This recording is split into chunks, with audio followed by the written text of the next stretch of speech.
Hello, welcome to Two Off the First. It is February the 3rd, 2026. I'm Ryan Ballingy. Thanks for being here. We have plenty to talk about. Two main stories for the day, though. We're going to touch a little bit on what happened with the LPGA over the weekend and Nelly Korda winning her 16th LPGA Tour title, although under seemingly controversial circumstances. We'll talk about that a little bit. And then, of course, this week we have the Waste Management Phoenix Open, now called the WM Phoenix Open, which I think they made that choice because people were calling it the Wasted Open. I mean, I know the just general corporate name is now WM because they don't want to be called Waste Management, but it does kind of tie into the tournament's identity a little bit. But I do want to start with the LPGA and Nelly Korda winning the Hilton Grand Vacations Tournament of Champions in what turned out to be a 54-hole event. The LPGA decided to call play on Saturday because of weather conditions. And a lot of the professional field had finished that third round, including Nelly Korda, who shot 64 in the third round to take a 3-stroke lead over Amy Yang. Brooke Henderson was done. She had shot a 66 in the third round to rocket up the leaderboard into third place. And Lydia Ko was sitting in fourth. Basically, everybody who was in the top four in the leaderboard was done. There were a few players still left to complete the professional portion of the tournament. They have a 39-player professional tournament reserved for players who won in the last 2 years. And then they had a 44-player celebrity tournament that is concurrent to that. That's under modified Stableford rules. It has its own purse, $500,000. But the professionals and the celebrities play together. And in particular, the back portion of the tee sheet, they went off 1-10 for the third round. The back portion of that tee sheet, that was basically 2 celebs in a threesome and 1 pro. And that was for several groups in a row. So the vast majority of people who had left to finish that third round going into Sunday were the celebrities. There were 8 LPGA players that still had to finish their third round. Well, right around, I don't know, 12:30, something like that. It had to have been a little later than that, but maybe 1 o'clock Eastern time, I got an email from the LPGA and tournament officials saying that they had made the decision to not play the fourth round and that the tournament would be settled over 54 holes. The LPGA players that needed to finish the third round would go out there and finish, and the celebrities would go out and finish to complete their tournament of 54 holes as well. And then at that point, you'd have a winner. And basically, with who was left out there was no way Nelly Korda was not winning. She was the winner. She came in, got her trophy, novelty check ceremony, all that good stuff. And then the celebrity tournament, Marty Fish wound up winning by, I think it was like 5 Stableford points. But, you know, they finished that up as well.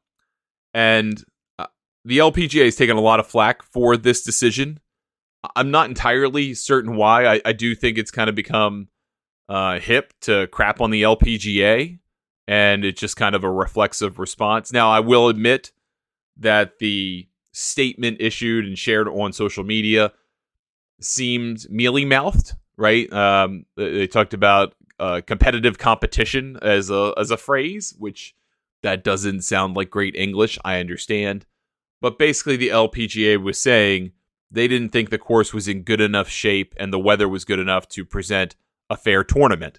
And therefore, they're calling it after 54 holes because that's what they got in. And the uproar from multiple popular podcasts was, well, did the LPGA do this to let Nelly win? No, they didn't do that. Why would they do that? That seems asinine. Yes, Nelly Korda did not win last year, but she was up 3. Did you have that little faith in a 15-time, now 16-time LPGA Tour winner that she could close out a 3-shot lead? That's patently ridiculous and false. And then this idea that they would let Nelly win without anyone seeing it on network TV, because Sunday was the time that this tournament was going to air to conclusion on NBC, over-the-air TV, which is really one of the few things multiple millions of people watch anymore at one time, especially in golf audiences. They were going to give that up, that multi-hour window, to showcase the LPGA so that they could hand Nelly Korda the trophy. I mean, that's dumber than dumb. That is not a very smart opinion. And if that is a genuinely held belief, you should question your sanity at that point. I mean, that doesn't make any sense at all, especially with a guy in charge now, and Craig Kessler, who's the commissioner, who is very well aware of the value of media and TV. They brought in Chad Coleman, who used to work with Callaway's incredible marketing team from the 2010s that really transformed that company. He worked with Dude Perfect for the last, handful of years. That company obviously exploded. He understands the value of content and getting your message in front of people. And you're then going to turn around and say, but no, they would eschew that in favor of having Nelly get a trophy, not on TV. That it seems so dumb. Now, that all said, could they have found a way to play on Monday? Yeah. I mean, they could have. The high was supposed to be like 50 degrees in Orlando on Monday, compared to how horrible it was in Florida. I mean, it was basically only 10 degrees warmer there than it was here. I don't even know if it was that much warmer. And Florida golf courses are not built to handle that kind of cold. They're just not. So the performance of the greens, the performance of the entire course may not have been up to snuff. The players were talking a lot about the speed of the greens during the week, during the tournament days themselves. The greens may not have been able to sustain in those kinds of conditions given the speed that they had. I don't know. I don't know the agronomy behind it. I'm not, I didn't talk to the agronomy staff.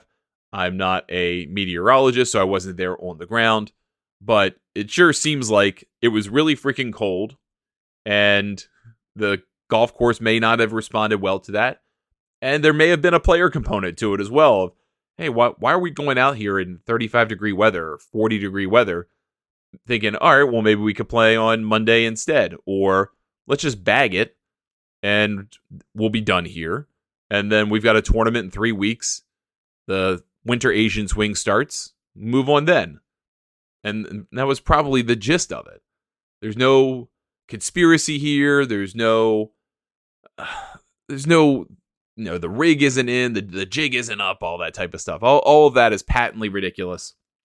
And for that to kind of come out like that is insane. Would I like to see a 72-hole tournament played in 72 holes? Yes. I think everybody would. I think anybody who's a fan of professional golf wants to see the tournament played out to completion. That's not a live joke.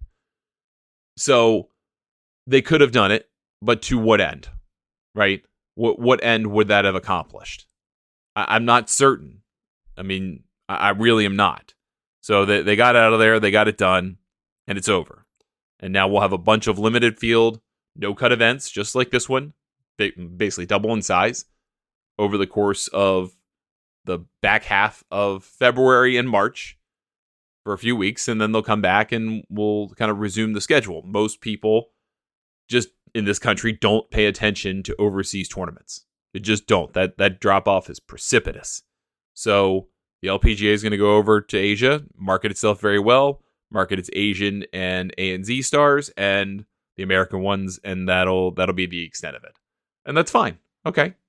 Why does this have to be a big thing? I really don't understand. And it, again, just kind of seems hip to shit on the LPGA. And I really do not get it. I really, really don't. So I know that there were some people that were probably surprised that they called it, because the number of outlets were on the ground there. Scratch was there. No Laying Up was there. I'm sure others were there trying to get some content, start the year right. And all of that's well and good. But getting content and playing tournament golf are completely different things, as they know and you know. So it is what it is. It doesn't need to be an opportunity to go to town on the LPGA. I just don't see the point in that. So congrats to Nelly for winning. I'm 95% certain she would have won. And if she didn't win, who would have caught her, right? She was 7 shots ahead of 4th place. So there was really only one person, maybe 2, and that's if you give Brooke and Lydia a chance, if Nelly stumbled to win. And then you'd have Amy Yang, of course, there, because she's a proven winner. She was in 2nd place. So this was a 4-person tournament. Yes, you had 3 well-known players competing for that. Again, I don't see it. They probably just decided, you know what? She's probably going to hold it. The percentage chance of her holding it is pretty high, given historical chances of win of players with a 3-shot lead or more going into the final round, etc. And that was it. So there you go. All right. Second story to talk about. We have the WM Phoenix Open this week. We have 31 of the world top 50 competing in a 123-player event. Playing for a $9.6 million purse, same as last week. You've got Scottie Scheffler in the field, multi-time winner. You've got Hideki in the field, multi-time winner. You got Brooks Koepka in the field, multi-time winner. You got Jordan Spieth, who's probably the best horse for course other than those guys in the field. You've got Xander Schauffele playing. You got Ben Griffin. You got a number of guys coming in this week. It should be kind of the unofficial kickoff to the year. It seems like that this tournament has become that for a lot of folks.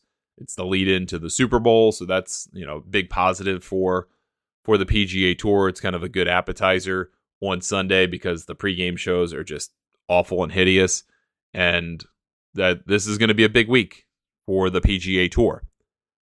I'm very interested to see how kind of year 2 of the new and improved WM Phoenix Open goes, with the kind of crackdowns and on fan behavior, but really some of the changes designed to kind of spread out the fans a little bit more, maybe reduce the size of the crowds, kind of make it a little bit more difficult to just get hammer time near anywhere on the golf course. Those things seemed to work pretty well last year. I'm interested to see kind of how vigilant they tend to be about this stuff. When you kind of identify a problem just in life and you try to fix it, a long-standing problem, you're usually really vigilant at first, and then you kind of see the measures that you knew you needed to take anyway start to work, and you kind of relax a little bit. That's just a human nature. You don't want to be a hard ass forever. And I'm curious to see how that will look this week. Very, very curious. But it should be a great tournament, of course. This is a sneaky, challenging golf course off the tee. I mean, it is desert golf. If you hit it off the grass into the sand and the cacti and all that stuff, you can get some really interesting lies and precarious situations, as Jordan Spieth has showed us multiple times over the years. But if you keep the ball in play and you just kind of hit fairways and greens, you're going to give yourself a lot of chances to score. The greens are pure. They typically run fabulously. They're typically pretty quick. They could get firmer over the course of the week, but not always. And I would expect, yet despite all of that, the winning score to be something like 20 to 25 under par, somewhere in that range. The way that not that the betting market tells you everything, and we do a golf podcast about betting, so I'm not going to get too much into it, but the betting market has Scottie Scheffler anywhere from a plus 215 to a plus 230 favorite to win this week. The next best player in the field is Xander Schauffele, who's number 7 in the world now, I guess, at 2200 plus 2200, 22 to 1. So Scottie Scheffler is about 2.15 to 1 to win, and Xander Schauffele is 22 to 1. And that is the gap between Scottie Scheffler and everybody else. And I think people would be kind of surprised at this point if Scottie Scheffler doesn't win.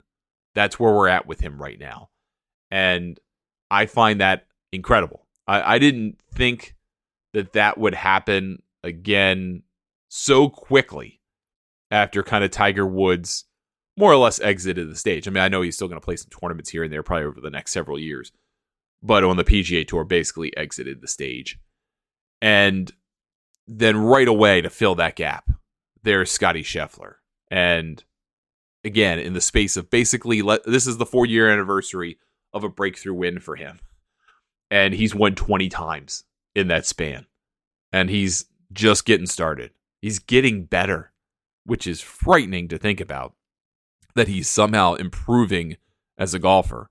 He's spent a lot of time, he talked about this after winning in Palm Springs at the Amex, spent a lot of time working on his wedge play, working on short game so that he could leave himself 2-footers instead of 5-footers, 5-footers instead of 10-footers. And if you can go back and watch that news conference after he won at Amex, that part was the thing I took away the most, that I thought was something somewhat revealing that he said. And it kind of gives you a really good idea of why Scottie Scheffler is so much better than everybody else. He understands the value of margins in golf. And we don't talk about that probably often enough. It's not something that you can easily discern from like strokes gained, for example. those figures just kind of tell you, oh, you gained strokes on this shot, you lost strokes on that shot. But the difference is margins, right? The difference is the prediction of your ability to hole the next shot. That's what that means. And so for chipping and putting, lag putting in particular, every foot you get closer to the hole, the percentage chances of you making the next putt or shot get better. And that means if you can chip to 2 feet instead of 5, you have significantly improved your chances of making that next putt. If you can go from 8 feet, where that's kind of the statistical example of strokes gained putting, where you're a 50-50 shot to make from 8 feet, go to 4 feet, well, now you're making like 85% of the time. So you've improved your chances that dramatically. And if you add those up over the course of 72 holes, those little gains add up to a lot. And that's how Scottie Scheffler wins so easily. Yes, he dazzles. I mean, he hits incredible shots, hits the ball far. He's very accurate. His wedge play at PGA West on Sunday when he won the MX was incredible. I mean, he just kept hitting 100-yard shots to 2 feet. I mean, and kind of bullied the field at that point. But again, that comes down to preparation. That comes down to knowing what you're trying to do, knowing where you have to hit the ball, knowing where the flag is, knowing what you're trying to accomplish, knowing what a good shot looks like, knowing what a bad shot looks like. He tends to not miss in the wrong place very often. I mean, he did a couple of times down the stretch when he had a 6-shot lead. The tournament was over. But other than that, he knows how to lock in and play smart golf. And I expect very much of the same this week, of course. That doesn't mean he's going to win, but I mean, obviously, you've seen enough over the last 4 years to know, especially really the last 2 years, to know what he's capable of. He's never started the season with a win until this year. He won, a half dozen times last year, 8 or 9 the year before that. He's piling them up. And if he gets into this groove now, how do you stop him? I don't know how you stop him. I don't think there's anyone who can right now. And I think, in one hand, that makes every other tournament where he doesn't play kind of like the old days, where if you're old enough like me to remember the Tiger Tour, where all the tournaments Tiger played were the ones people cared about, and all the tournaments Tiger didn't play were the ones no one cared about. That's not entirely true, but that was the perception.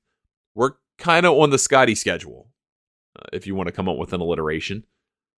The ones that he plays are the ones where it matters, right? He's got a great chance to win. He is definitely the best player in the field. He's the guy to beat.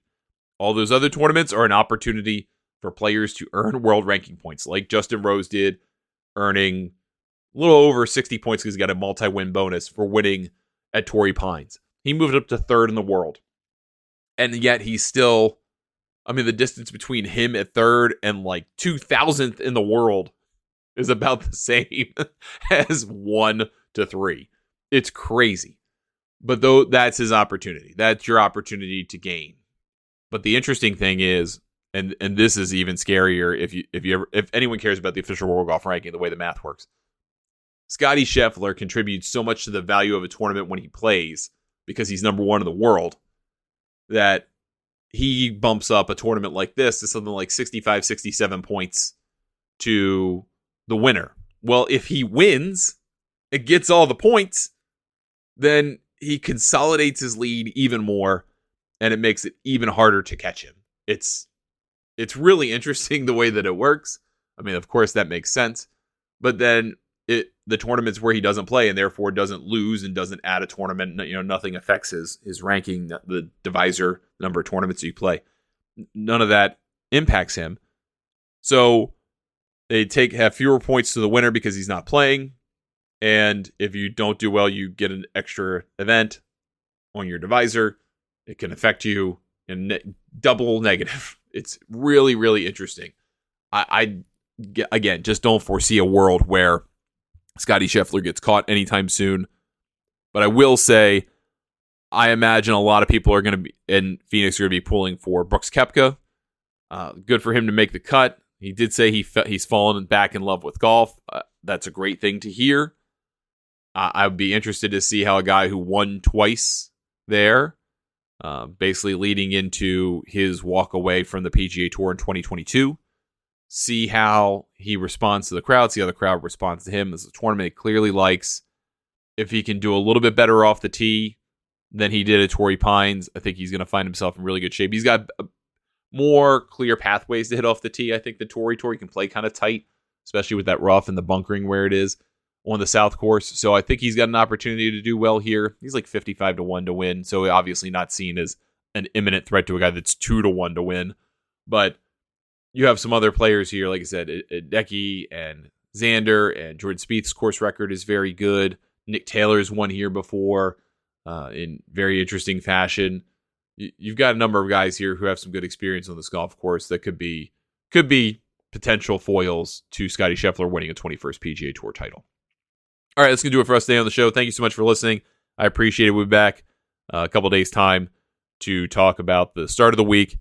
We'll see what's happening with Live Golf. I kind of shared on Blue Sky that I thought something was kind of fishy about the way Live Golf has acted this week.